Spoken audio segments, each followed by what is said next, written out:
La chronique bourse, la quotidienne Zone Bourse, Anthony Bondin.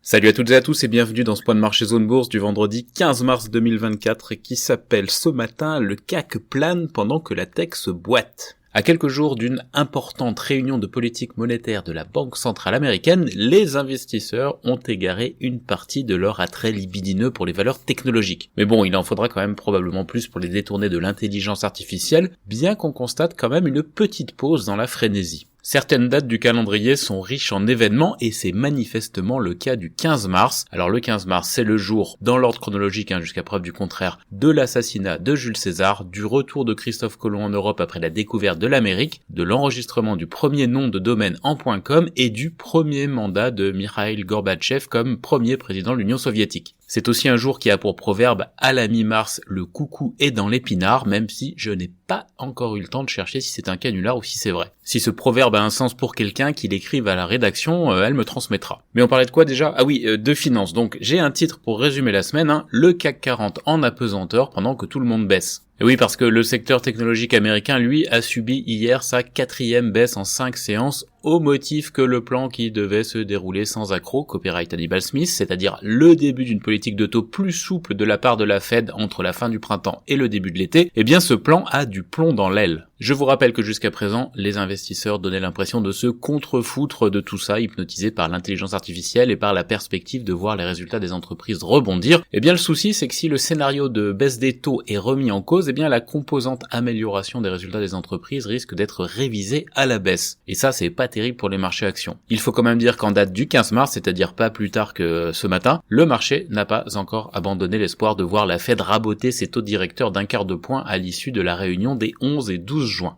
Mais la probabilité fournie par le marché des options est descendue à 60%, elle était à 73% il y a une semaine et à 82% il y a un mois. Et bien entre-temps, les données sur l'évolution des prix se sont réchauffées et le niveau d'inflation a cessé de se rapprocher de la cible de 2% poursuivie par la Banque centrale. Du coup, ça crée quelques remous, Et le marché obligataire, lui, il donne comme souvent une lecture un petit peu plus pragmatique des choses. Le rendement de la dette américaine à 10 ans est remonté à 4,29% hier, c'est son plus haut niveau depuis 2 semaines alors qu'il était proche de crever le plancher des 4% il y a quelques jours. Qu'est-ce que ça signifie ? Eh bien, ça signifie que les investisseurs ont un petit peu relevé leur garde face à l'évolution des taux d'intérêt. C'est ce que nous enseigne la baisse des valeurs technologiques et le recul d'autres actifs spéculatifs comme le Bitcoin par exemple. Alors, selon toute probabilité, il y aura encore de la volatilité en amont de la réunion de la Fed qui est prévue la semaine prochaine, les 19 et 20 mars. L'institution ne touchera probablement pas à ces taux, mais les regards vont se tourner vers ses commentaires et sur les fameux graphiques en points. Alors, fameux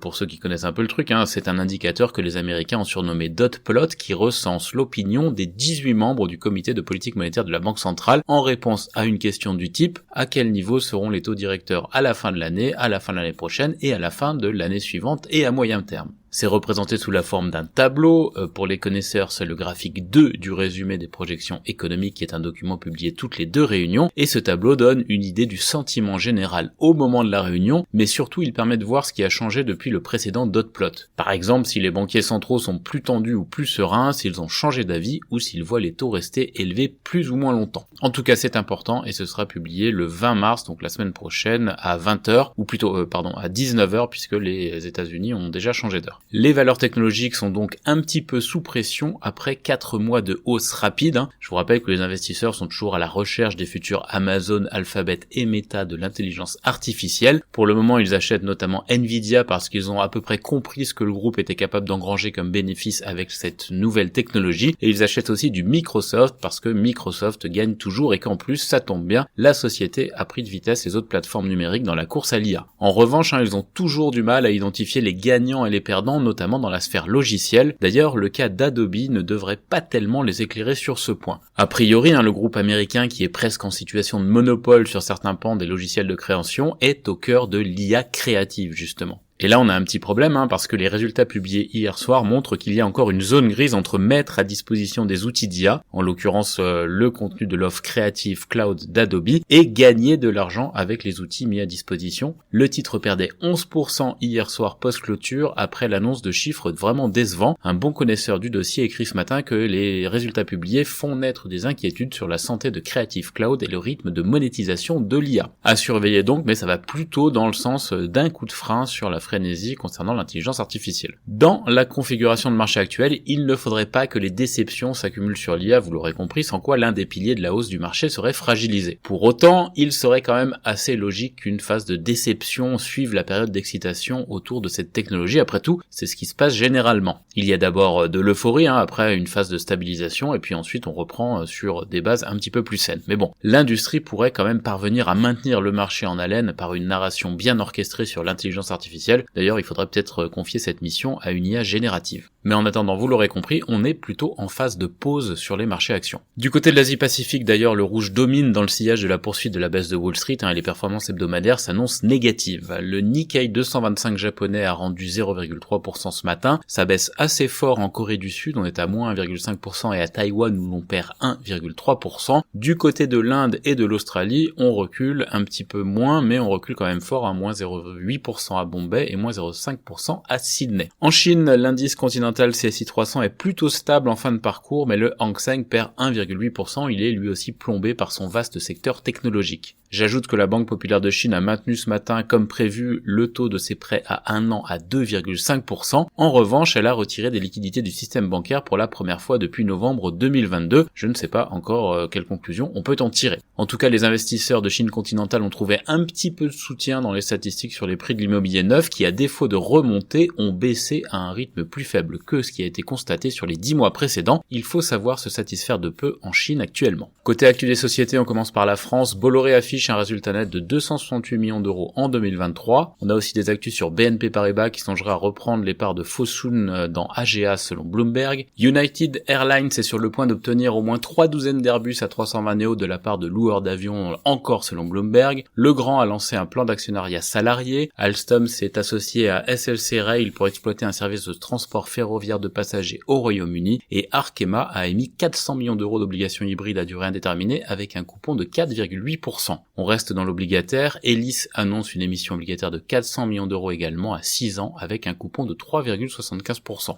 EuroAPI, le fiasco boursier des dernières années en France, a suspendu ses prévisions 2024 après un arrêt de production à Brindisi. On ne compte plus le nombre d'avertissements de cette ancienne filiale de Sanofi. L'OPA surchargeur à 12 € par action permet aux initiateurs de plus que doubler leur détention en atteignant 65,6% du capital. Acticor Biotech lance une augmentation de capital de 7 millions d'euros à 3,13 € l'action. BPI France a accordé une aide d'environ 1 million d'euros à Abionyx Pharma et Séché Environnement et Waga Énergie ont démarré une unité de production de biométhane dans le Pas-de-Calais. Parmi les publications du jour, on a aussi les résultats d'Altamir et de SRP Group. À l'international, j'ai déjà parlé d'Adobe, on a aussi les résultats de Brunello Cucinelli dans le luxe, de On Eye Précision dans la technologie, d'Interroll, d'Ulta Beauty ou encore de Vonovia. Grosse opération pour Swisscom qui signe le contrat pour racheter Vodafone en Italie pour 8 milliards d'euros. Vodafone qui a prévu de racheter 4 milliards d'euros d'actions avec une partie du produit de cession. Honda et Nissan vont signer un protocole d'accord sur une coopération globale dans le domaine des véhicules électriques selon NHK.